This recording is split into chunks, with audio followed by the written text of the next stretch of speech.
Lideramos el camino de la opinión pública y buscamos que la cultura del debate alcance consensos y soluciones a los problemas de nuestro país.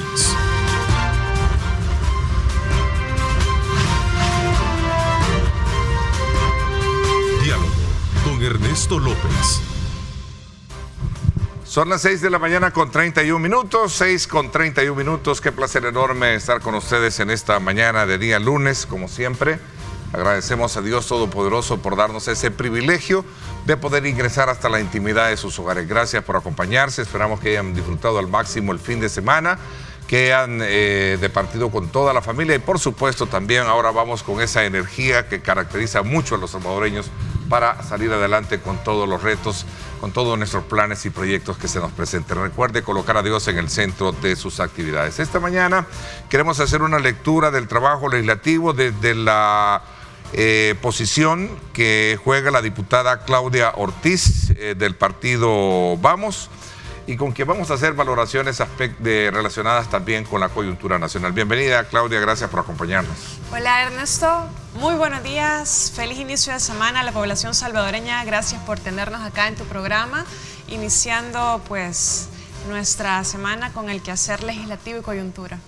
Bueno, interesante también, aprovecho como siempre exhortar a nuestro público a participar, nos interesa conocer los insumos que ustedes tienen con relación a las temáticas que vamos a desarrollar, son bien importantes, son para nosotros poder interactuar con ustedes. Esta mañana, por cierto, desayunamos con un amplio una amplia entrevista que te hace uno de los matutinos, en la cual se titula Diputada Claudia Ortiz, la oposición no solo está en la asamblea, sino entre la gente.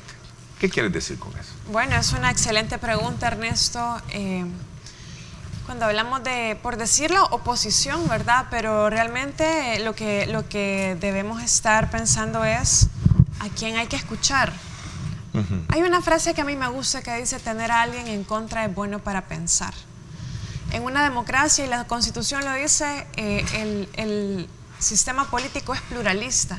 El sentido de eso es que haya muchas voces representadas, porque siempre va a haber una voz, siempre va a haber un grupo que gobierne, pero es importante también que la sociedad pueda expresarse, que la sociedad no tenga censura, que la sociedad no tenga temor, que la sociedad tenga representantes en aquellas cosas donde inevitablemente el gobierno que esté, sea de cualquier signo político que fuere, pueda cometer errores o pueda tomar decisiones que no necesariamente representen a la gente. Y a ver, este es un momento en el que estamos viviendo no solo político, estamos viviendo un momento a nivel de la civilización, de la sociedad, de la humanidad, complejísimo. Estamos casi a las salidas, pero ni tan a las salidas de una pandemia. Estamos en una situación de crisis económica a nivel internacional, estamos en una situación gravísima de crisis a nivel ambiental. Y es indispensable que los gobiernos escuchen a la gente.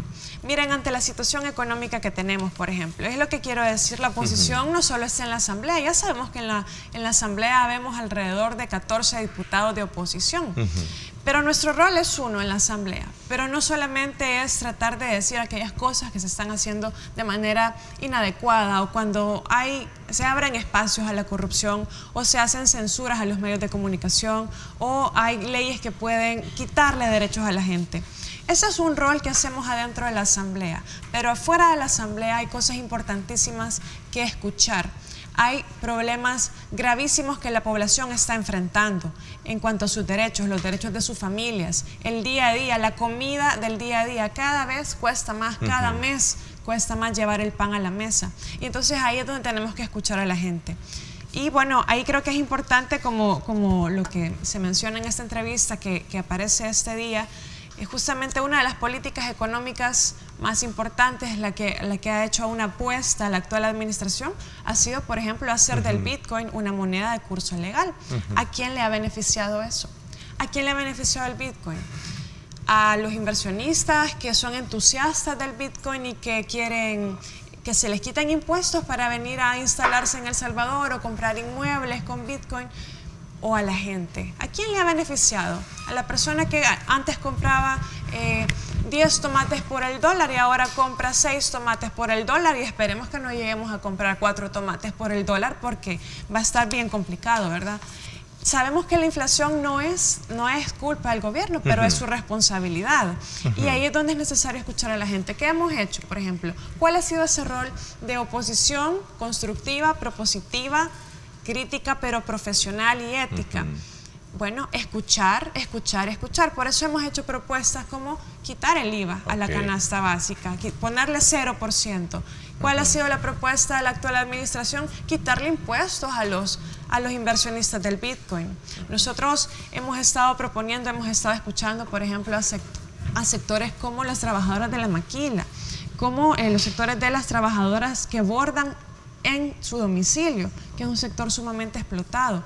Hemos escuchado a los jóvenes que han estado en situación complicada por la violencia y que han propuesto que haya un mayor control a las armas. Hemos escuchado a las víctimas de graves violaciones a los derechos humanos durante el conflicto armado y actualmente en los últimos 10 años, ¿verdad? El tema de los desaparecidos y ahora también con el tema del régimen de excepción, aquellas familias que de forma injusta tienen un familiar inocente guardando prisión. Estamos escuchando a los sectores y poniendo los temas que no están siendo tocados por el oficialismo dentro de la asamblea, acá en los medios de comunicación y haciendo propuestas. Claudia, tú has tocado un tema bien interesante que tiene que ver precisamente con la actual coyuntura de país y el efecto per se que tiene toda la crisis del mundo y las medidas que se han tomado en nuestro país. ¿Qué tanto, y yendo un poco en consonancia con el titular de esta entrevista que saqué este matutino, es decir, la oposición no solo está en la asamblea, sino también entre la gente, qué tanto eco tiene esa voz que si bien es bien limitada de la oposición para poder impactar precisamente en las decisiones que se están tomando en la Asamblea Legislativa? Y a partir de la concerniente a este programa que tiene que ver con una evaluación del trabajo legislativo, ¿qué tanto esto se traduce también en el efecto de propuestas como por ejemplo la que tú decías? Tú propusiste en su momento la eliminación del IVA, por ejemplo, a los productos de la canasta básica, ¿no? Sí, bueno, y esa propuesta se hizo en septiembre del año pasado. Mire, inició la legislatura y el tema del costo de la vida ya era un tema en las familias salvadoreñas. Ya percibíamos la factura eléctrica cada vez más alta, la factura del agua también, percibíamos un mayor precio cada vez incrementado. De hecho, según los especialistas, desde mayo del 2021 los precios no han parado de subir. Entonces ya percibíamos desde ese momento, pero para el oficialismo, para los diputados y diputadas de la bancada oficial y sus aliados y para también a nivel del gobierno central, el tema del alto costo de la vida era un tabú, no lo querían tocar. No querían hablar de esto porque no tenían cómo controlarlo, ¿verdad? No tenían una propuesta, no había un plan económico efectivo que tomara en cuenta eso. Claro, estaba la pandemia y toda la situación económica que vino, pero ese tema tenía que preverse porque iba a ser el siguiente paso de la gran crisis que estamos enfrentando actualmente. Hicimos la propuesta en septiembre de 2021 y ha sido engavetada. 0% del IVA en los productos de canasta básica. Pero no solo hemos propuesto eso también. Ante las 11 medidas económicas que el gobierno lanzó hace unos meses, vimos también que habían algunas medidas que no iban a ser realmente efectivas. Por lo tanto, también propusimos el ejemplo de los subsidios. El subsidio que está generando quizás el mayor alivio dentro de lo que cabe es el subsidio a el combustible. Sin embargo, estamos en una situación fiscal compleja. Entonces, consideramos necesario, por ejemplo, que se focalice ese subsidio. Ahí es donde el rol que jugamos considero que es importante, porque no solo es decir, bueno, vamos a subsidiar a todo el que puede, a todos, el que puede pagar el incremento y el que no lo puede pagar, dejando, ya lo ha dicho el ministro de Hacienda, con más problemas las finanzas del Estado. Los subsidios, por principio, tienen que focalizarse en aquellos que más lo necesitan. También el tema de quitar aranceles a diferentes productos alimentarios. A ver, revisemos. Tenemos ya más de 3 meses con estas medidas de alivio económico? ¿Han funcionado o no han funcionado? ¿Están más baratas las cosas? Haberle quitado el derecho arancelario a diferentes productos alimenticios, ¿les ha bajado el precio? ¿Ha sido efectivo? Luego se aprobó que se hiciera la carne de res. ¿Va a ser efectivo? El análisis que hacíamos nosotros es que los países de los cuales importamos carne son países que están en CAFTA, que están en el Tratado de Libre Comercio con Estados Unidos. Y por lo tanto, ya a partir de 2020 ha tenido arancel cero, por lo tanto difícilmente va a haber un impacto. Entonces es ahí donde hay un rol de poder decirle a la población, mire, le están diciendo esto, pero realmente el efecto que esto va a tener no va a ser tan profundo como se está prometiendo, ¿verdad? Entonces, desde mi punto de vista, hace falta un poco más los pies sobre la tierra y hace falta más realismo en el momento de tomar medidas en aquellos temas que realmente les son importantes a la gente. Sin embargo, Claudia, a la hora de examinar cómo está esa tabla de precios de, por ejemplo, en el tema de los hidrocarburos, en el caso de precios de la canasta básica, El Salvador sigue a nivel de la región siendo uno de los que más ha logrado contener el tema de los precios, ¿no? Sí. O sea, las medidas, si bien es cierto, como tú dices, ¿verdad? Ok, deberían de estar un poquito más realistas, pero sí han tenido un impacto muy positivo. Tenemos una gasolina a un precio menor que el resto en el área centroamericana, ¿no? Sí, pero podría ser más efectivo, porque a ver, lo que estamos en cierta manera como en las finanzas públicas dejando de percibir al cubrir un subsidio tan amplio, podríamos estarlo enfocando también en proteger a aquellas personas más vulnerables que están viéndose con un montón de problemas para poder alimentarse.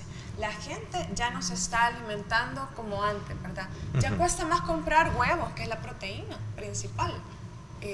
Ya cuesta más, por supuesto, comprar todo tipo de carnes. Hay estudios del CDC, por ejemplo, donde manifiestan que ya la gente está comprando casi solo pastas, harina. Entonces, a ver, yo te lo resumo en esta frase. Sí. No todos andan en carro, pero todos comemos, ¿verdad?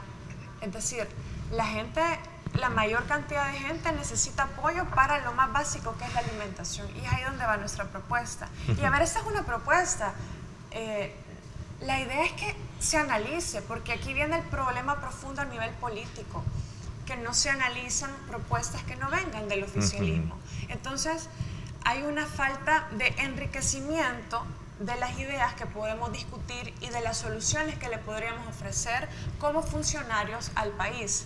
Porque si solamente estamos aprobando en forma automática, apretando un botón, todo lo que viene del Ejecutivo, pero los diputados y diputadas se comportan no como diputados, como funcionarios con autoridad, sino como personas en quienes simplemente van a ejecutar órdenes, entonces difícilmente los resultados que tenemos van a reflejar las necesidades de la población.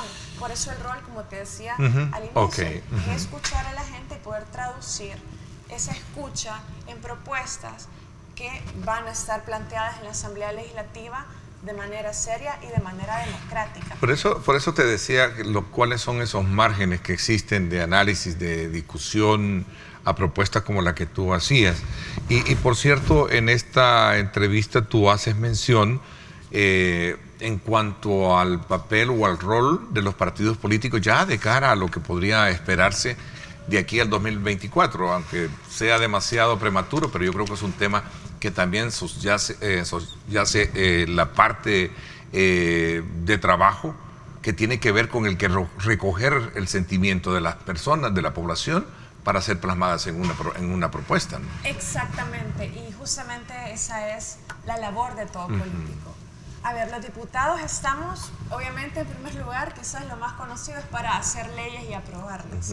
Pero al ser representantes directamente electos por el pueblo, nos debemos a la gente, nos debemos a las necesidades de la población.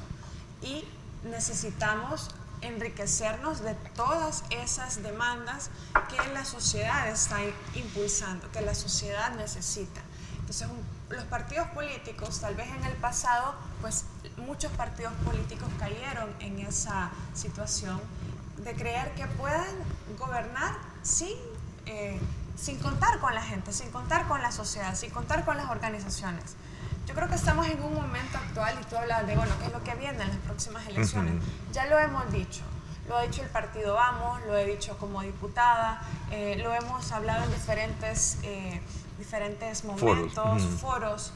Es momento de construir y de unirnos, todos aquellos que estamos preocupados por la manera en la que se gobierna, todos aquellos que estamos con la visión de que El Salvador puede tener otra manera diferente de organizarse como país, de defender la justicia social y de también proteger a aquellos más vulnerables.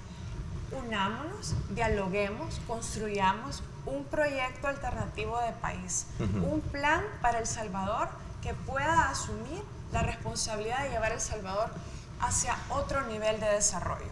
Entonces, para hacer esto hay que escuchar a la gente, no simplemente ignorar las propuestas o hacer reformas cosméticas. Y es ahí donde, Ernesto, creo que es importante que la gente vea que no es algo que no nos ha funcionado adecuadamente dar todo el poder, porque dar todo el poder, erróneamente, quienes tienen ese poder actualmente de manera mayoritaria, consideran que no necesitan a nadie más para gobernar, pero el poder es pasajero, el poder pasa, los gobernantes vamos y venimos, pero la gente, la sociedad es lo que permanece, y es a ellos a quienes nos debemos.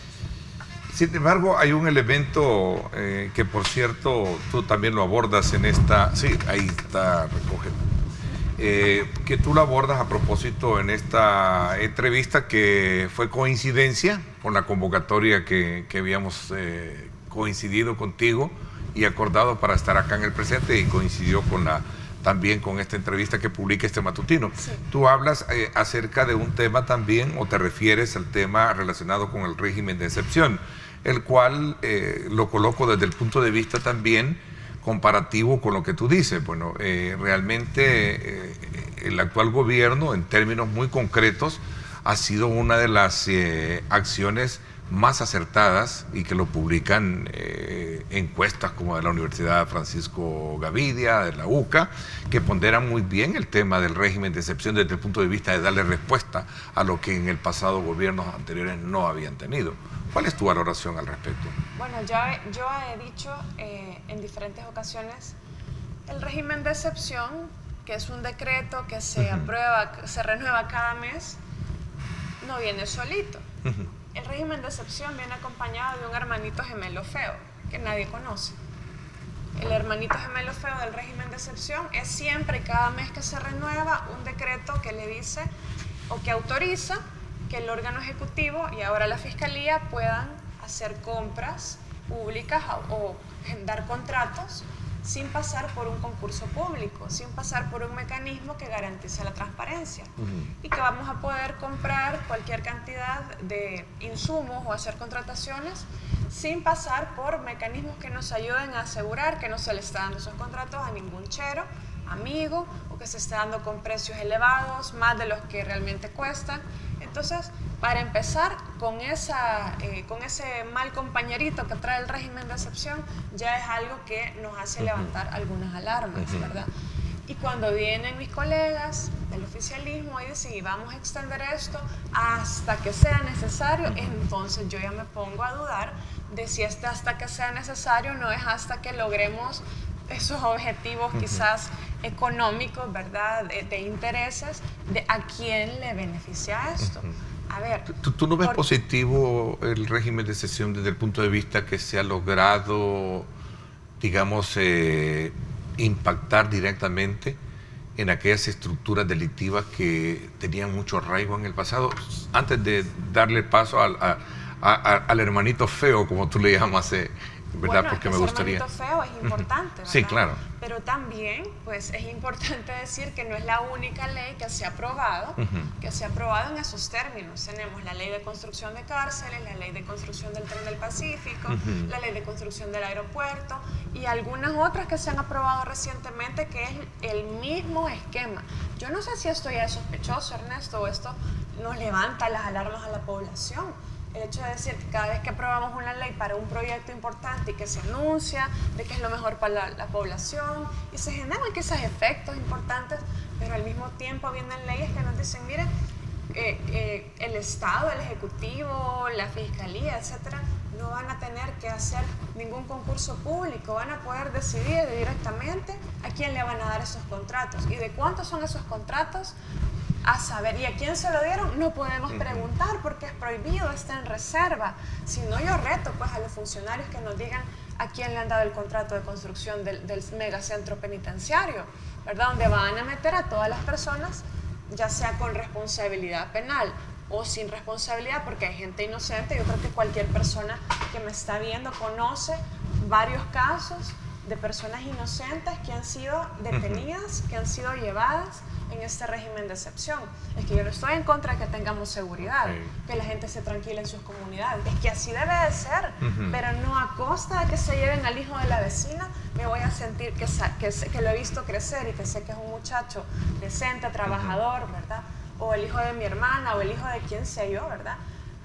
No voy a tener yo seguridad y tranquilidad, que es el deber del Estado, a cambio de que se lleven gente inocente, porque parece que andan buscando no quien las deba, sino quien las pague, ¿verdad? Esa pregunta se la hacía yo a uno de los funcionarios que estuvo, fíjate, Claudia, y él me decía, Ernesto, lo que pasa es que la complejidad del problema, que por años los gobiernos anteriores no lograron resolver, ha llevado a que no solo podamos ver el problema en aquel que tiene sus tatuajes, en aquel que pertenece a la pandilla, sino subyace también el entorno de la cual ha habido las complicidades de las familias. Y lo que pasa es que en este caso, me dice la voz disonante, en este caso de la oposición, no comprende que hay una economía delictiva, hay un entorno delictivo que también lo existe. Entonces, por eso incluso un televidente acá dice, mira, y entonces tu invitada no valora el hecho de que se hayan capturado este montón de delincuentes, dice él, ¿verdad? Por lo menos terroristas o pandilleros. Dice acá, o sea que ella no está valorando esa situación, pregunta. Es que valorémoslo en el conjunto. Yo expreso mi rechazo a un régimen de excepción que encarcela inocentes cuando al mismo tiempo hay funcionarios de este gobierno que han ayudado a escapar a criminales cabecillas de estas estructuras. Entonces, estamos viendo que son decisiones que sí son anunciadas con gran alarde, ¿verdad? Y todo, y es evidente, es que también la gente lo menciona y se percibe más tranquilidad durante los últimos 3 meses, pero antes de esos 3 meses también hubo 3 repuntes de homicidio, cuando en ese momento, teóricamente, se está implementando el Plan Control Territorial. Entonces, ¿qué pasó con el Plan Control Territorial? A ver, estas investigaciones periodísticas han dado a conocer con pruebas, con audios, con fotografías, además, y también investigaciones del Departamento de Estado de Estados Unidos también han manifestado eso, que ha habido de manera ilegítima una facilitación para evadir la justicia estadounidense. Entonces, si le creíamos antes a este periódico, ¿verdad?, de investigación, cuando nos hablaba de las treguas y nos hablaba de los pactos con grupos criminales de gobiernos anteriores, ¿por qué no le vamos a creer ahora? ¿Verdad? Entonces, un régimen de excepción que se da en ese contexto, que se da con esas contradicciones, que se da cuando supuestamente estábamos bajo control del Estado, bajo el control territorial, pero luego resulta que no, y entonces estamos ayudando a otros a evadir la justicia cuando sí tienen responsabilidad penal. Si no hacemos lo menos, que es encarcelar a los culpables y a los criminales, entonces hacerlo más, que es un régimen de excepción, y quitarnos derechos a todos los salvadoreños para que el Estado haga su trabajo. Entonces me parece que, como ya lo decía en otra ocasión, las decisiones hipócritas las pone el Estado, pero las consecuencias, la sangre, la pone el pueblo. Yo manifiesto mi solidaridad con todas aquellas personas, todas esas madres, esposas, hermanas, padres, hijos, que están viviendo uno de los momentos más difíciles de su vida porque no saben a dónde está ese ser querido, que es inocente y que sabe que está en un penal, pero no sabe cómo está, no sabe en qué condiciones de salud, ni en qué momento va a salir, ni qué justicia le va a responder. Pero déjenme decirles, hay justicia va a llegar la justicia, el poder no es eterno y en algún momento va a ser necesario que las personas que han tomado esas decisiones equivocadas y que no les ha importado si es una persona inocente o no, también van a tener que enfrentar esas consecuencias. Hablando de propuestas en la Asamblea Legislativa que tienen que ver con ese grado de sensibilidad social y que debería de ser punto de honor a la hora del abordaje, me trae a colación un tema que también se aborda en esta entrevista que te hace el matutino y que también era parte de nuestro, contenido de análisis, que tiene que ver con el tema de las pensiones. Que creo que ese es uno de los puntos también que sigue siendo neurálgico, debatible y todavía sigue esperándose que es lo que se va a tener en la Asamblea Legislativa como motivo de discusión. Voy a hacer la primera pausa comercial, regresamos para hablar con esos y otros temas. Está el voto en el exterior también, de la cual tú has expresado que tienes tu desconfianza con respecto a eso, ¿cierto? Vamos a saber por qué razón. Son las 6:57. Gracias por estar con nosotros a esta hora de la mañana.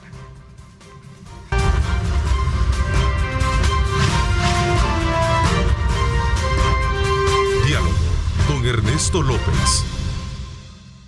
Bueno, gracias nuevamente. Continuamos con Claudia Ortiz, diputada del partido Vamos, y estamos haciendo una evaluación del trabajo legislativo en consonancia con algunos aspectos medulares que han estado siendo debatibles en la actual coyuntura del país. Hay dos temas que no quiero pasar por alto en el tiempo que nos queda y que tienen que ver precisamente con estos otros temas bastante debatibles, que tiene que ver con el tema de las pensiones y otro que tiene que ver con el voto electrónico, de la cual tú has expresado también que no tienes mucha confianza en él. Cuéntanos un poquito cuál es tu versión alrededor de este tema. Por cierto, los magistrados del Tribunal Supremo Electoral llegaron la semana pasada precisamente a la Asamblea Legislativa a hacer ciertas observaciones, creo que fueron alrededor de casi 10 reparos, que han hecho hacia el proyecto del voto por Internet desde el extranjero, con el propósito de que éste pueda contar con todas las herramientas necesarias y particularmente, que es un punto que la oposición ha cuestionado, que es el tema de la auditoría de esos votos. A ver. Bueno, primero he de decir que estamos 100% a favor de que los salvadoreños en el exterior voten. Es un derecho que ha sido reconocido y como derecho tiene que ser reconocido de la mejor manera. Yo creo que nadie quiere acceder a tener derecho a votar para luego pensar que su voto se va a perder en una caja negra que nadie va a poder, o muy pocas personas, van a poder revisar qué fue lo que pasó o cómo se procesaron esos datos. Por eso creo que es importante mencionar que el voto por Internet nos da ciertas dudas, en el sentido de que es necesario tomarse el tiempo necesario y también revisar de manera adecuada si ese mecanismo va a ser el más transparente. Porque todos creo que queremos, como siempre, elecciones libres, elecciones donde hay una real competencia y elecciones también transparentes. Si no, el derecho reconocido es un derecho que va a terminar nada más instrumentalizándose para que otros que van a tener la capacidad de manejar y de auditar y de tener acceso a ese sistema electrónico, pues para beneficiar a esos, ¿verdad? Yo creo que eso no es lo que la población en el exterior quiere. Y un saludo muy cordial a todos esos salvadoreños, salvadoreñas que residen en el exterior, no solo en Estados Unidos, sino en otras latitudes también, y que siguen de cerca, que no pueden olvidar el terruño. Yo creo que es importante también que a los salvadoreños en el exterior no solo les prometan el voto, ¿verdad? No solo los busquen por el voto. Hay otros temas importantes, el TPS, por ejemplo. Quisiera saber si ha habido, pues ya las gestiones que se han hecho han sido exitosas para lograr una solución que sea más permanente para nuestros hermanos, ¿verdad? Por lo menos la renovación del TPS. Ese es un tema, ¿verdad? Hermanos salvadoreños en el exterior también creo que el tema de que les den derecho al voto no debe limitar nada más su participación política. Esa es una parte muy importante para pasar, digamos, una contraloría al final de cada periodo de quién me cumplió, quién no, quién ayudó a mi familia, quién no, ¿verdad? Y yo creo que todos los que me ven, que están en el exterior, bueno, También han sentido con mucho dolor cómo la situación en nuestro país por la corrupción ha generado condiciones más complejas. Déjenme decirles que hoy día también tenemos situaciones complejas por el tema de la corrupción, porque están aprobándose leyes en la Asamblea Legislativa que lo que hacen es cerrarle espacios a la transparencia, y es ahí donde alzo mi voz. También se están aprobando leyes que están haciendo más fácil que los funcionarios a cargo de nuestro dinero, el dinero que con tanto sacrificio todos generamos, también se pueda ocupar de manera muy discrecional. Ya sabemos lo que pasa cuando las leyes se hacen a favor de quienes tienen el poder o a favor de quienes quieren aprovecharse del dinero. El dinero es sagrado, el dinero de la gente. O sea, no solo se trata del voto en el exterior. Sería muy complejo que se quiera aprobar una legislación de voto en el exterior no solo para dar un derecho. Dar el derecho es necesario, es importante, hagámoslo con cuidado. Escuchemos a los sectores, escuchemos a los especialistas, garanticemos la transparencia, la integridad del proceso, la independencia del árbitro del sistema electoral. Eso es lo importante. Tomémonos, si es necesario, el tiempo para irlo haciendo bien, poco a poco, pero bien, porque los países que han hecho voto electrónico y de voto en el exterior, la modalidad para el voto en el exterior, lo han ido haciendo de una manera paulatina, garantizando que eso sea confiable. ¿De qué nos va a servir tener reconocido un derecho, implementado un sistema, si al final del día no vamos a poder confiar en los resultados? ¿Qué valoración tienes tú de la posición que asumen los magistrados del Tribunal Supremo Electoral con relación a este tema y sobre todo también a esa garantía de la cual tú dices que debe de tener el salvadoreño a la hora de lo que viene por delante, que en el 2024 son las elecciones y va, por cierto, una separación de acuerdo a algunas voces que he escuchado ahí? Bueno, los magistrados ya han expresado que ellos se deben a las leyes. Las leyes se hacen en la Asamblea. Entonces, más que tirarle la pelota a los magistrados, que su responsabilidad es ser independientes, no dejarse amedrentar por las voces del oficialismo, por las presiones, mantener la integridad del sistema y del proceso electoral. Eso es lo que les corresponde.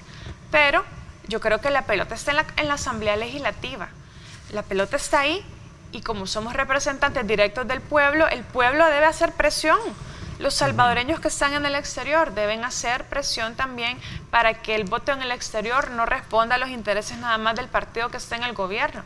A ver, recordemos también cómo hicieron ellos sus elecciones internas, que hubo ahí situaciones un poco irregulares que luego salieron a la luz. ¿Sí o no las hubo? O sea, realmente eso es de hacer un poco de memoria y ver si esta situación de cómo se manejó un sistema de voto digital o electrónico, espero que no se repitan esas también irregularidades.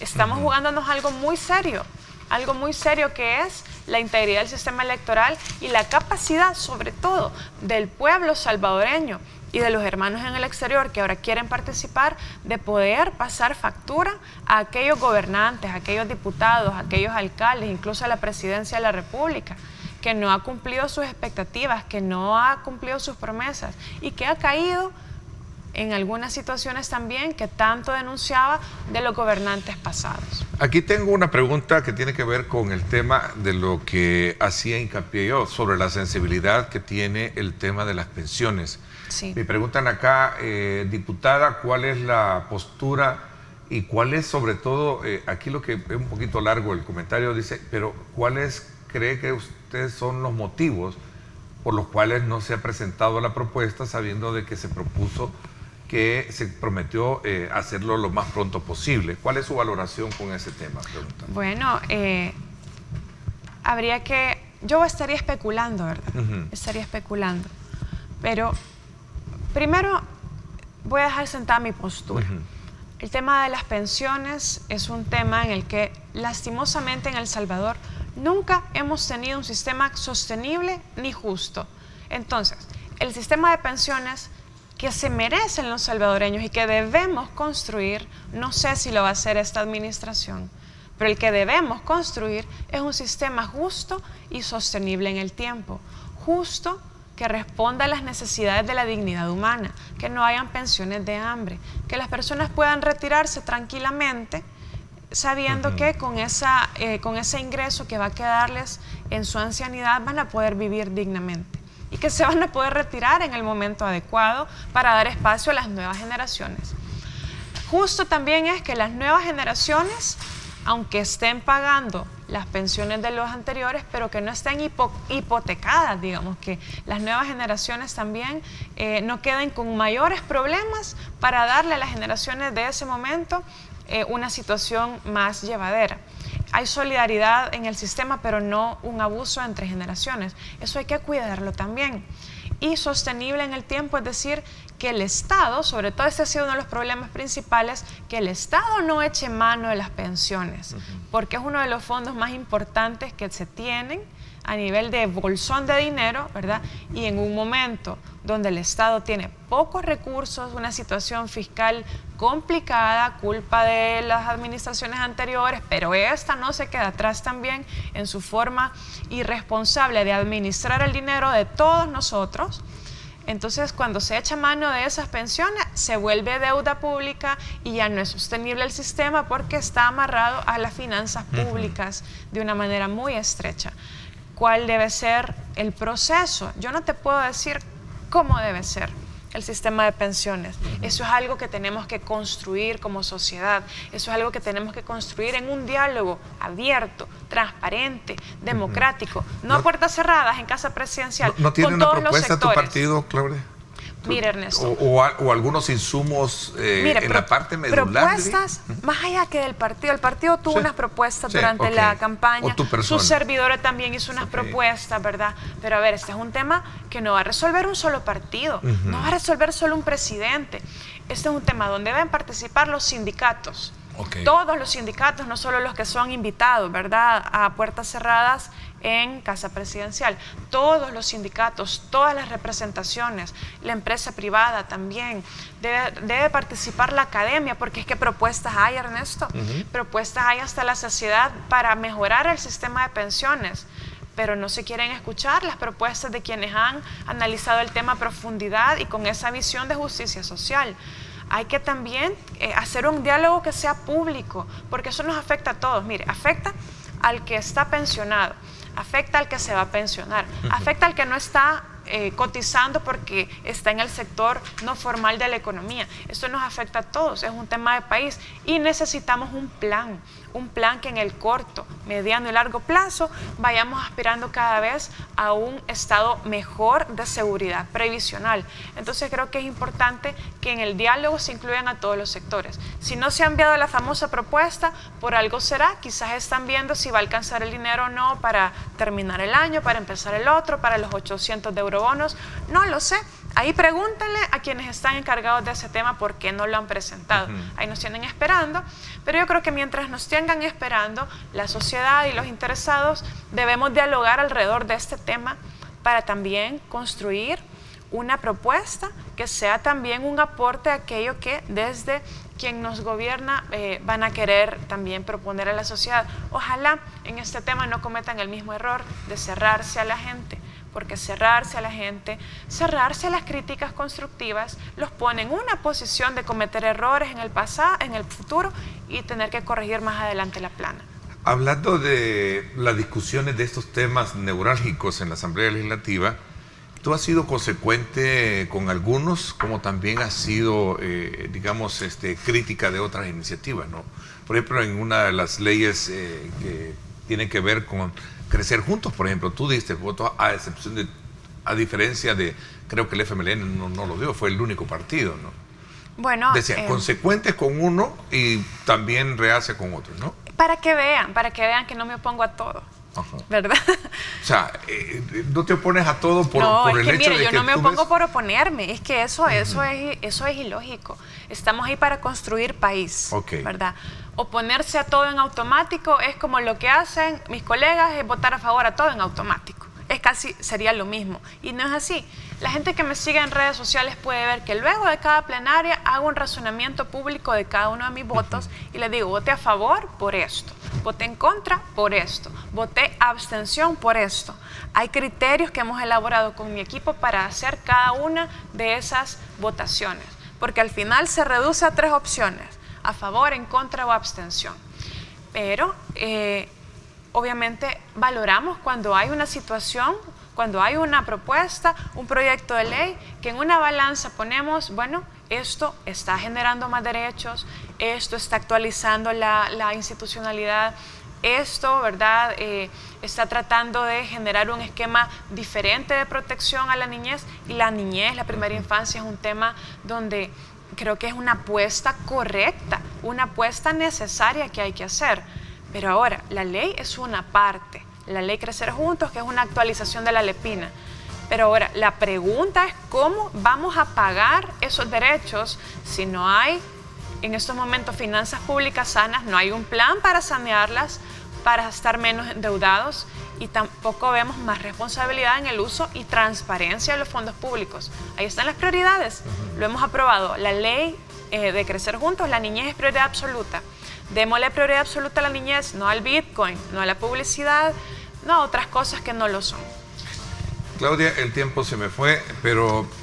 Ya tan pronto. Sí, fue muy rápido, pero quiero agradecerte y me quedé todavía con el sabor a abordar un poco así ligero sobre el futuro político de la oposición, sobre todo en el contexto de cómo se ha manejado. Pero vamos a tener más tiempo más adelante para seguirlo abordando. Quiero agradecerte el que nos hayas permitido conocer tus puntos de vista con relación a estos temas que hemos abordado. Como no, Ernesto, ha sido un gusto. Gracias por el espacio. Espero que podamos repetirlo, como tú dices.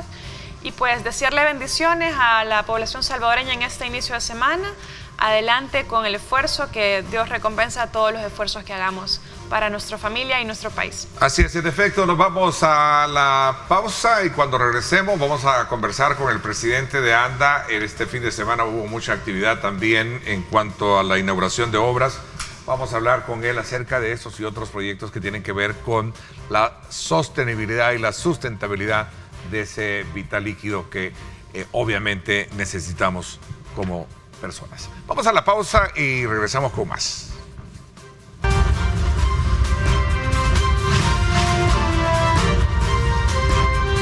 Diálogo con Ernesto López. Bueno, gracias nuevamente por estar con nosotros. Son las 7 de la mañana con 18 minutos. Vamos a pasar de lo político ahora a lo técnico. Y quiero darle la más cordial bienvenida al presidente de ANDA, Rubén Alemán, con quien nos trae buenas noticias. Este tema del fin de semana de mucho trabajo, especialmente la inauguración de la planta desalinadora Madresal, que creo que por ahí vamos a comenzar, y hablar de otros proyectos también importantes que tienen que ver con la distribución y los factores que se dan en el marco de un clima de lluvias y que de alguna manera representa un reto por la turbidez que esto genera en los pozos de agua y el trabajo que se hace. Presidente de ANDA, bienvenido, gracias por acompañarnos. Buenos días, Ernesto, buenos días a todo el pueblo salvadoreño. Empezamos el lunes con los tenis puestos y con muchas buenas noticias del quehacer institucional. Gracias por la invitación. Así es, con las botas puestas, como decimos. Como dice nuestro buen amigo en común, el pastor Toby, ¿verdad? Saludos, pastor. Un saludo especial para él, así que espero tenerlo aquí pronto. Bueno, ya compromiso. No, sí. pero gracias por la invitación. La semana pasada, tal como tú lo mencionaste, fue una semana de buenas noticias. ¿Por qué? Porque pudimos inaugurar como institución y como gobierno la primera planta desalinizadora de agua que va a convertir agua con sal, agua salada, en agua potable. Es la primera planta desalinizadora fija para una comunidad rural en una isla, no a 5 ni a 10 kilómetros de San Salvador, en una isla a más de 100 kilómetros de San Salvador, una población abandonada por décadas que tomaba agua, y los mismos pobladores lo mencionan, Ernesto, agua con sapos, ranas y lodos, literalmente, porque eran pozos artesanales. Quiero agradecer a la cooperación española, gran aliado y socio de El Salvador, que junto con ellos hicimos posible este proyecto que va a beneficiar a más de 150 familias, incluyendo 140 niños y niñas que ahora van a crecer junto con algo que es clave para su desarrollo académico, intelectual, social, lo que es el agua. ¿Dónde está Madresal para ubicarla? Decía 100 kilómetros de... Madresal se encuentra en Usulután, la bahía de Jiquilisco. Sí, Tú llegas a Puerto El Triunfo y te embarcas. Estás invitado, Ernesto, vamos a armar un viaje. Te embarcas alrededor de 25, 30 minutos y llegas a la isla y vamos a explicar a grandes rasgos el proyecto, pero también la solución integral que le dimos no solo fue llevar agua y de buena calidad a la población, sino que gracias al liderazgo del Ministerio de Medio Ambiente y Recursos Naturales, hicimos una campaña integral de cero plástico en la isla.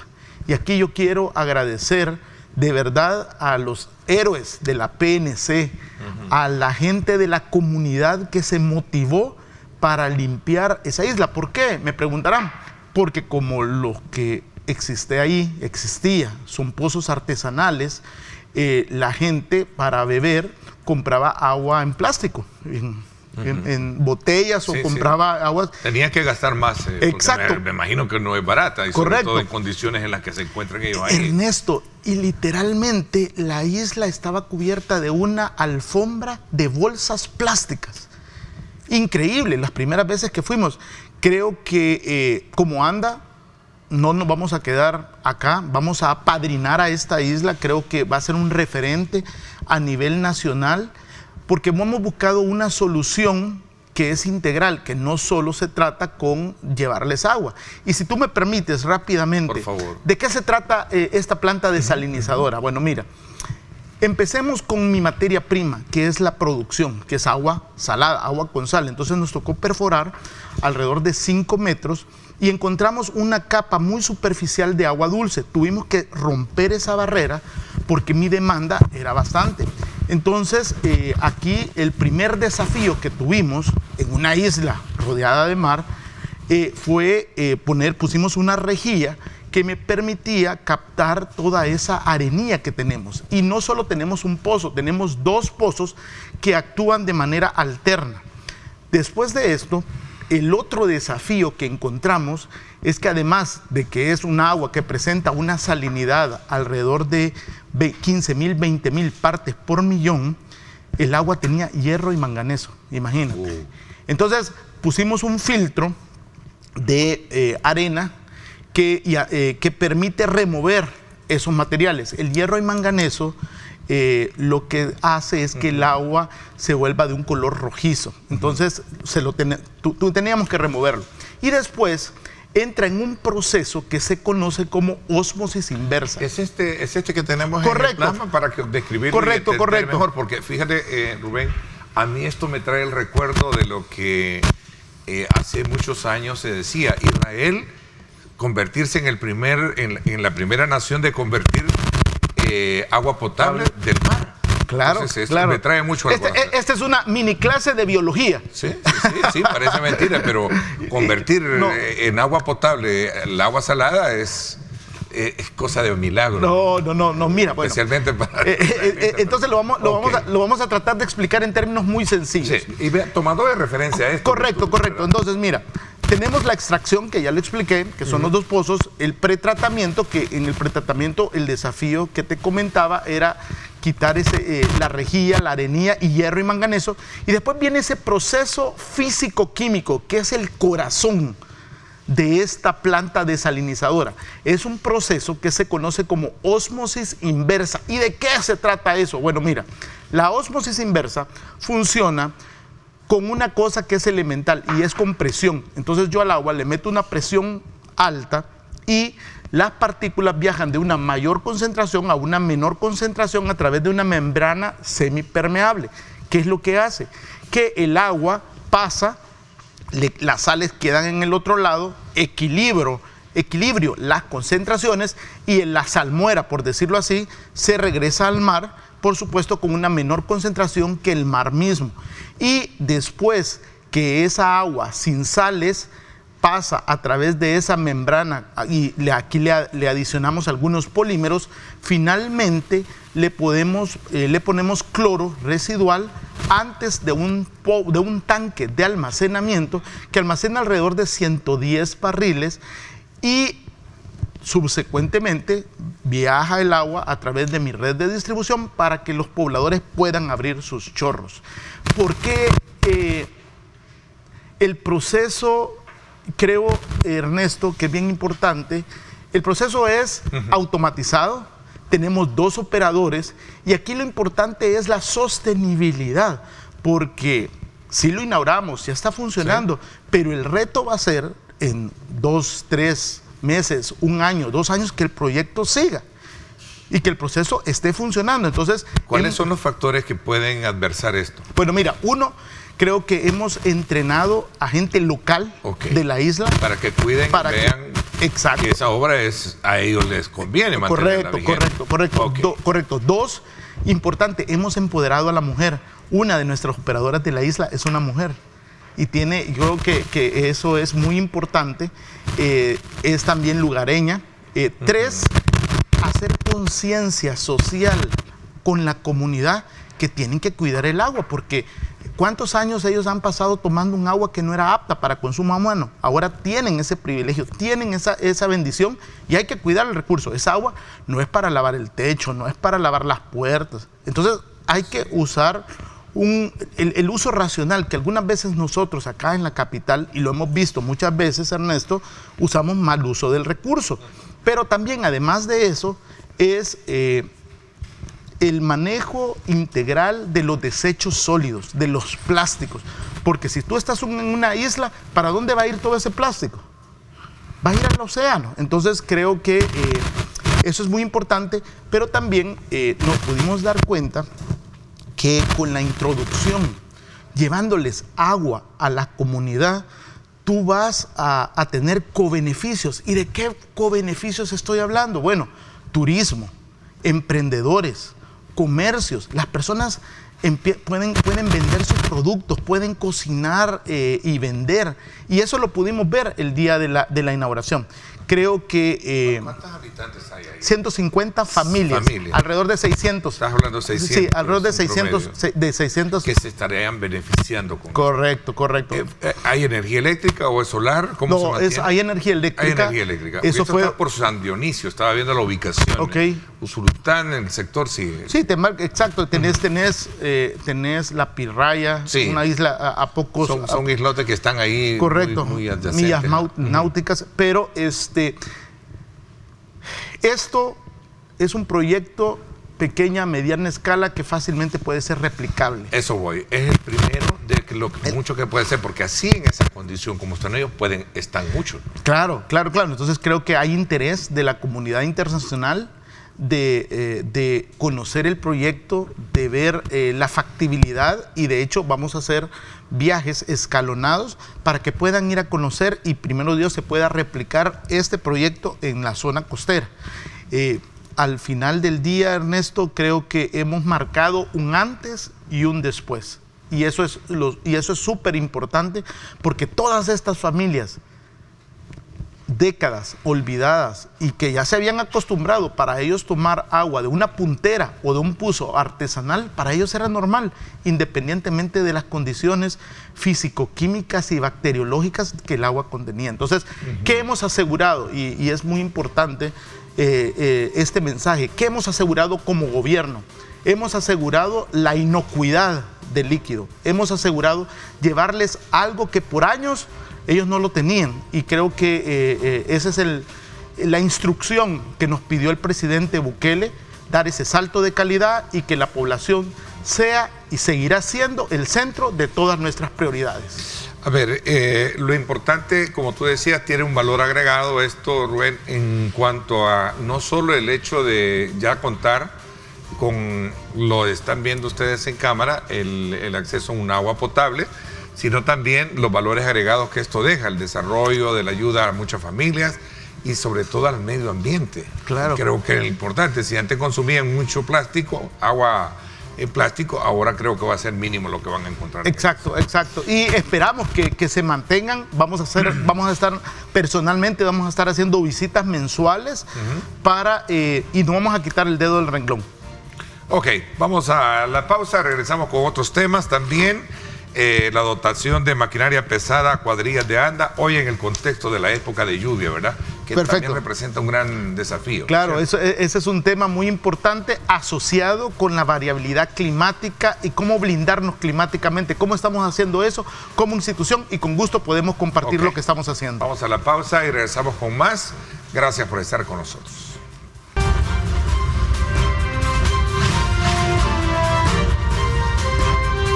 Diálogo con Ernesto López. Bien, gracias nuevamente por estar con nosotros a esta hora de la mañana. Continuamos conversando con el presidente de ANDA, Rubén Alemán, y hemos hecho una lectura de esta inauguración de esta planta salinizadora en el sector de Madresal. Es una isla ubicada en el sector de Usulután y que sin duda alguna representa un hito importante. Lo conversábamos en esta cámara, remarcando lo que ya dijimos en televisión, que es la primera de otras necesidades que tienen otras islas o islotes que tienen familias ahí también asentadas, ¿cierto? Correcto, correcto. Es la primera planta desalinizadora fija que va a abastecer a una comunidad rural en el Así sector. hay muchos. Así hay muchos, que hoy por hoy se abastecen de sus pozos artesanales, de sus punteras, con una calidad que no es apta para consumo Que tú humano. decías que era, de alguna manera, sí es cierto, es agua potable, pero que de alguna manera está contaminada, ¿no? Claro, porque lo que pasa es que en esas punteras, en esos pozos artesanales, tú encontrás una capa Sí. muy delgada, por decirlo así, no muy profunda, de agua dulce. Pero esa agua dulce de esas punteras y de esos pozos no es apta para consumo humano. Y ahora se ha logrado solventar ese Claro, ahora tenés agua para consumo humano y por supuesto las personas tienen esos pocitos que pueden utilizar esa agua para sus quehaceres. Alguien me está preguntando acá lo que creo que no quedó bien claro. ¿Cómo se va a volver sustentable o sostenible en el tiempo? Claro, mira, yo creo que ¿cuánto cuesta correcto, la sostenibilidad implica varias aristas. Primero, creo que tenés que involucrar a la comunidad, empoderar a la comunidad, y eso lo hemos hecho. Ok. Que cuiden su plantita, que miren el antes y después. Yo creo que ese aspecto es clave, el empoderamiento. Número 2, como institución, hemos preveído, ahorita tenemos un stock ya como anda de todas las piezas, por decirlo así, y también de químicos y eso lo hicimos también junto con la cooperación española. Pero también tenemos que ir preveyendo hacia un futuro cómo tú vas a transmitir o a empoderar a más gente y transmitirles ese know-how para que eso funcione. Entonces ahorita tenemos 2 operadores más la seguridad y todos hemos estado independientemente, están entrenados con los protocolos adecuados para garantizar esa sostenibilidad. Bueno, interesante y qué bien por estas familias que desde luego representan como, digamos, el reto para futuros proyectos en otras áreas. De decir, sí se puede entonces lograr de esta naturaleza. Cooperación Española. Cooperación Española. Y por cierto, fue el último evento de Cristina Aldama. Ella es la directora de la Agencia de Cooperación Española Internacional. Le mandamos un gran abrazo. Gracias por el legado, gracias por todos esos años de trabajo en El Salvador. Y fue un evento muy emotivo para ella que marcó su final del ciclo acá en El Salvador. Canalizar un proyecto de esta naturaleza conlleva un largo proceso, corto proceso, cuando tú presentas el plan. Correcto, pero creo que hay una premisa muy básica. ¿Hay contrapartidas en eso? Sí, por supuesto, pero hay una premisa muy básica, Ernesto, y es que cuando tú tienes transparencia, la transparencia genera confianza y la confianza va a generar financiamiento. Creo que eso es clave. Para bailar se necesitan 2 personas y creo que no solo con la cooperación española, sino que con muchos cooperantes y países amigos llevamos el mismo camino. Al final espero que nos dé algunos minutos para platicar sobre proyectos futuros que se vienen, porque no solo estamos trabajando como ANDA hoy por hoy y como gobierno con España, estamos trabajando con el BID, con el BCIE, con el Banco Mundial, proyectos de gran envergadura. Estamos trabajando con USAID, estamos trabajando con FAO, Reino Unido. Entonces creo que vamos en buen camino y estamos estrategizando aquellas prioridades, aquellas acciones que van a marcar un antes y después en un deterioro de una infraestructura que algunas veces tiene más del 80%. Ok, me queda claro. Época lluviosa. ¿Es desafiante esta época para Ana? Claro. ¿Por qué razón? Creo que el cambio climático, y en repetidas ocasiones lo he mencionado, es uno de los aspectos hoy por hoy más desafiantes, esa variabilidad. ¿Por qué? Porque tenemos que estar listos como institución a mitigar y adaptarnos. Tenemos que estar preparados a ser resilientes. Y esa capacidad de poder salvaguardar nuestra infraestructura es el día a día de lo que estamos haciendo en todos nuestros quehaceres. Comenzamos con las principales plantas de agua superficial. Ahí estamos hablando de Torogós, estamos hablando de Sistema Zona Norte y de Guluchapa. Por supuesto, gracias a Dios, con Boni no tuvimos daños mayores a las infraestructuras de estas plantas, pero creo que no podemos cantar victoria porque estamos viviendo un fenómeno La Niña. Si bien vamos a tener un descanso, una canícula, tal como lo ha mencionado el ministro de Medio Ambiente. Y es para estos días, ¿no? Es para esos días, pero sabemos que el periodo lluvioso llega hasta noviembre. Y algunas veces, si tú te acuerdas, ha llovido hasta en diciembre, Ernesto. Entonces, creo que la preparación es clave. Y te voy a poner un ejemplo, Torogós, nuestros técnicos, nuestros inspectores, todo mundo allá está entrenado con esos protocolos de emergencia en cuanto a turbidez, porque ese es el parámetro clave en la época lluviosa. Existen ciertos umbrales, los cuales tenemos que respetar. ¿Por qué? Porque si el Lempa se abastece, viene todo el agua cuenca arriba. Y algunas veces, y aquí hago un paréntesis, es lamentable ver que esa agua está llena de botellas plásticas, imagínate. Además de todo el arrastre de lodo que lleva. Entonces, ¿qué tenemos que hacer? Tenemos que, uno, cuidar ese umbral, que no pase de ese umbral, porque aunque le agreguemos químico para bajar la turbidez y después los polímeros y todo el proceso a través de ese tratamiento convencional, hay ciertos límites que ya no puedes usar eso. Entonces creo que esos protocolos de emergencia, eso está funcionando en la época lluviosa. Estamos trabajando diariamente y un parámetro clave es turbidez versus la época de verano, que es lo de las algas.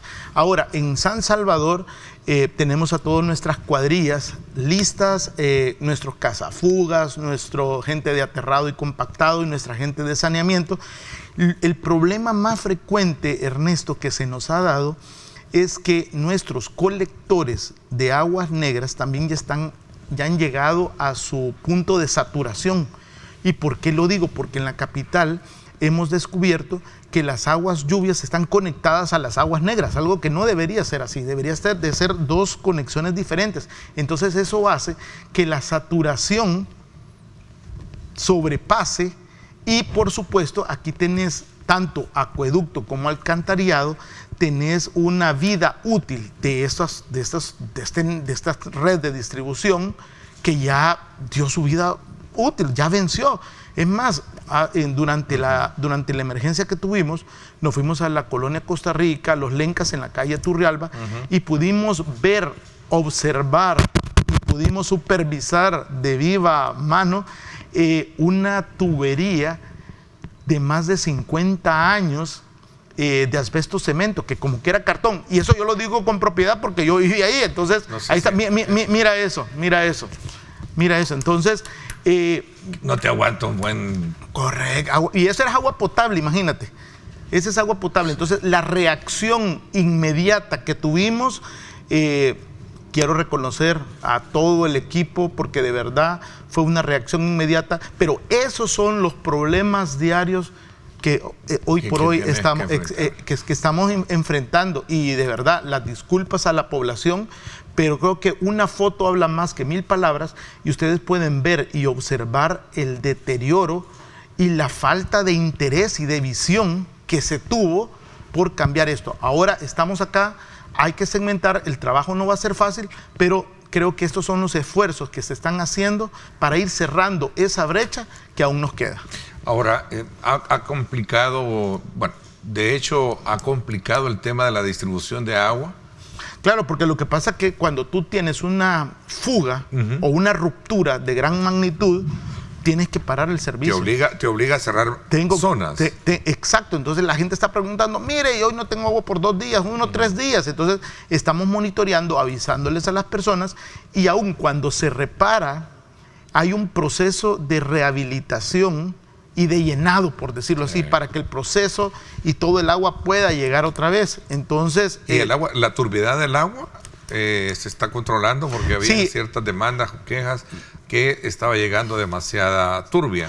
Obviamente es la impresión que la época. Lo que pasa, Ernesto, que aquí son 2 temas diferentes.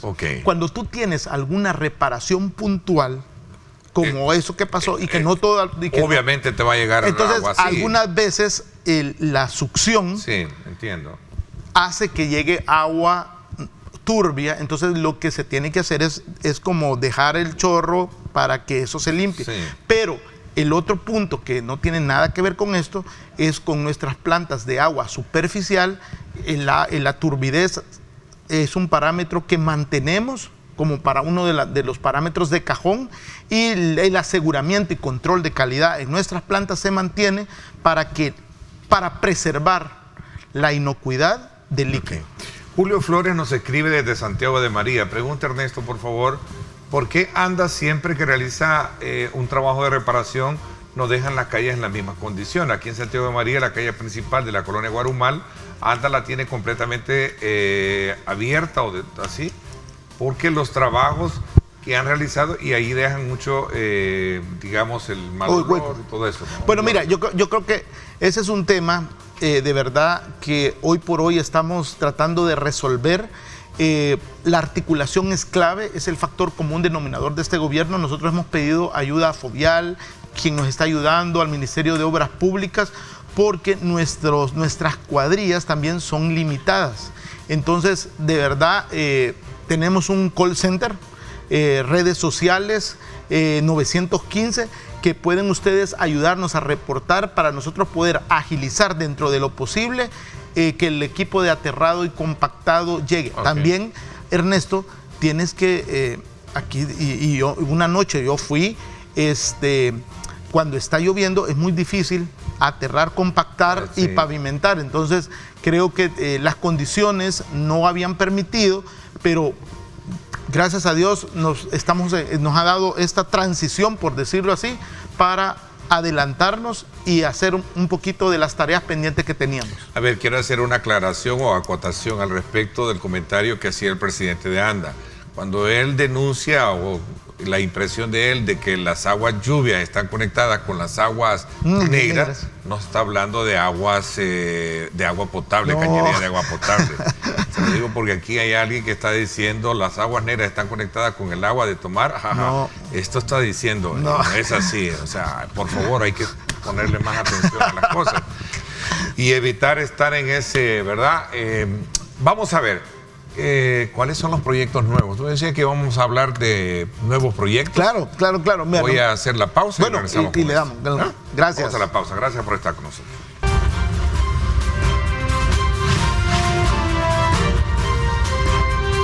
Diálogo con Ernesto López. Bueno, gracias nuevamente por estar con nosotros a esta hora de la mañana. Ahí está el call center, porque para la capital se ha abierto una nueva en el sector del Centro Comercial Metro Sur, ¿verdad? Claro, eso es parte de nuestra modernización, agencias. Entonces, lo que estamos haciendo, Ernesto, es, creo que esa transformación para poder acercar más a la población a una agencia que sea mucho más amigable, eficiente, oportuna en el trato, era importante y es importante. Hemos hecho 2 inauguraciones de esas transformaciones. Una la hicimos en Soyapango, en Plaza Mundo, y la siguiente la hicimos en Metrocentro. Vienen más agencias por delante. Les invito, por favor, a que vayan a conocer la nueva imagen de ANDA en esas 2 agencias. Vienen más, se viene galerías, se viene otras que no las voy a decir para que nos invites. Okay, no. Pero tú puedes ahí ver. La idea es acercar a la población lo más que se pueda. Diversificar las opciones, que la población pueda encontrar una respuesta oportuna, eficiente, pero también que nuestros empleados se sientan bien, trabajando en un ambiente amigable, cómodo, de una línea fresca que pueda transmitir esa nueva imagen de ANDA. Ok. Proyectos futuros. Bueno, hablamos de proyectos. Creo que los 5 ejes con los que estamos trabajando, ese mapa de navegación están claros. Abastecimiento de agua, calidad de agua, saneamiento. Saneamiento son aguas negras, no es agua potable. Sí. Saneamiento. Sí. Aclarando lo que yo hacía mención. Saneamiento, eficiencia energética. ¿Por qué es importante? Porque como institución le estamos apostando a reducir nuestra huella de carbono, cambiar esa matriz de una energía contaminante de gases de efecto invernadero a una energía limpia, y finalmente servicio al cliente, que tiene que ver con el call center y las agencias. Cuando hablamos de nuevos proyectos, Torogoz lo pudimos rehabilitar, inaugurar, pero nos queda mucho por delante, y esto acá donde zona norte con BID estamos trabajando para poder rehabilitar todo el sistema de zona norte, que tiene un 80% de deterioro. ¿Esto qué va a beneficiar? Va a beneficiar Santa Tecla, Ciudad Merliot, Zaragoza, todos esos sectores aledaños. Estamos en la fase final, ya hicimos la identificación, el análisis técnico, todas las viabilidades. Estamos juntos trabajando con BID ya en la última fase, y esperamos en este último trimestre del año empezar esos proyectos que lleva una solución integral, no solo rehabilitar los pozos, las baterías de pozos, sino que también entrarle al tema eléctrico. Porque aquí pasa una ardilla o pasa algo y se nos cae todo. Entonces yo creo que es importante entrarle a ese tema. Además de eso, Guluchapa, estamos trabajando con el BCIE, Banco Centroamericano de Integración Económica, en hacer ese análisis, esa factibilidad técnica también, para poder aumentar la producción y mejorar todo el sistema de Guluchapa. ¿Qué sectores se van a ver beneficiados con esto? Bueno, estamos hablando de San Marcos, Santo Tomás, San Francisco Chinameca, Santiago Texacuangos, todo ese sector sur de San Salvador. Vienen más proyectos. Estamos también trabajando con el Banco Mundial en proyectos de resiliencia, infraestructura, y acá es donde queremos robustecer todo el agua que viene de Torogoz, y aquí se podría también, ya estamos en ese análisis técnico, de segmentar esos tramos, por decirlo así, de tuberías, lo platicábamos Ernesto, sí, que necesitan cambio, que ya la capital, ya la saturación, la antigüedad nos marca hacer eso. Entonces, pero eso tiene un costo. Correcto, eso tiene un costo, no se puede hacer. Un aproximado para hacer un cambio es. Solo a las aguas negras, estamos hablando de toda la red de alcantarillado, estamos hablando de más de $100 millones, imagínate. No, es una millonada. Pero creo que este es un buen momento, existe la voluntad. Tenemos que reconocer el presidente Bukele, que ha puesto y ha colocado el tema de agua potable y saneamiento en el top de la agenda política. Y eso es importante. ¿Por qué? Porque estamos también cubriendo un objetivo de desarrollo, que es el objetivo 6, acceso a agua potable y saneamiento. No se puede quedar atrás, tiene que ir a la par. Ahora, estamos hablando de proyectos sumamente costosos. Claro. Estratégicos, como pero país, costosos. Correcto, estamos hablando de proyectos país, proyectos que van a marcar hitos históricos, proyectos que van a marcar un antes y después, y por supuesto que van a dejar un legado para todo El Salvador. Ahora, entiendo de que hay una serie de proyectos que también contempla la parte de la cooperación, o sea, que están incluidos dentro del apoyo de cooperación. Claro. En el contexto de la situación, un poco viendo las relaciones con países, ¿estos están garantizados, presidente? Sí, fíjate que no tenemos, como te repetí y como lo mencioné al principio, la base, la premisa básica es transparencia. Si tú tienes transparencia, eso va a generar confianza y la confianza va a generar financiamiento. De hecho, estamos trabajando, tenemos un modelo de negocios, estamos trabajando sobre eso, tenemos un plan estratégico institucional basado en los 5 ejes que acabo de mencionar. Sí. Vienen muchas más, pero también aquí tenemos que tener cuidado de poder ejecutar. Y creo que esa es una estrategia, porque de nada nos sirve tener un montón de plata, por decirlo así, y no poder ejecutar esa plata. Entonces, estamos ya buscando esos mecanismos para ejecutar, y que no tengas ese pipeline o esa gran cantidad de dinero al final sin poderlo ejecutar, porque de eso, y que esa ejecución no se vea reflejado en el beneficio de los salvadoreños, hablando de acceso a agua potable y saneamiento. Aquí hay una pregunta que tiene que ver con punto que siempre hemos hablado, ¿verdad? Sobre el tema de los excesos de cobro. ¿Hay mediación, hay conciliación, hay revisión? Claro, creo que el 915 hay una opción específica para facturación, y eso tiene que ver también con la micromedición, porque hasta que esto no pasa, y ahorita hay un cambio de micromedición de medidores que datan de 1900 ayer, tú te das cuenta que tu medidor no funciona, o más bien que tú tienes fugas internas en tu casa, Ernesto. Entonces, yo creo que hay que hacer esa corrección. De hecho, hablábamos fuera de cámara que tú tuviste uno de esos problemas, y qué bueno que se pudo solucionar, que el medidor está marcando lo que tú consumes, pero otra vez, si usted tiene alguna discrepancia o alguna duda, llame a nuestro 915, opción facturación, o visite una de nuestras agencias. ANDA te escucha.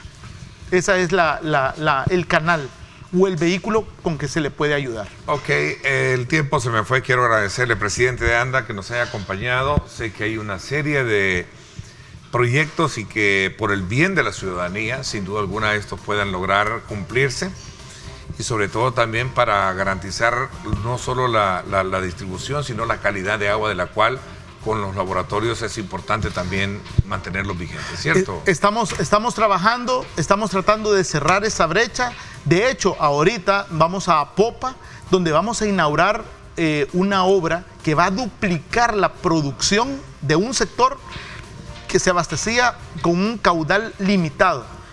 Hay mucho por hacer, pero estos esfuerzos son los que cuentan y los que suman y sumarán para que el pueblo salvadoreño finalmente pueda contar con algo que es clave, y es el agua. Mi único llamado, Ernesto, es cuidemos ese recurso, tratemos de cuidar nuestro planeta hogar y nuestra tierra donde vivimos. Gracias por la invitación otra vez. No, al contrario, creo que es importante tener la presencia del presidente de ANDA y poder despejar estas y otras dudas y conocer los proyectos que se tienen, como lo hemos hecho esta mañana. Gracias. Será más adelante entonces, presidente, que sigamos conversando con este tema. Claro, bendiciones. Por mi parte, esto es todo por hoy. Son las 7 de la mañana con 57 minutos. Continúe con nosotros. Recuerde, Radio Fuego, estación del Grupo Radial Megavisión, también tiene el programa de En Directo con Ernesto López Radio hoy a las 7 de la noche. No se lo pierda. Gracias, pásenla bien, y como siempre recuerden lo más importante, amar a Dios sobre todas las cosas. Lideramos el camino de la opinión pública y buscamos que la cultura del debate alcance consensos y soluciones a los problemas de nuestro país.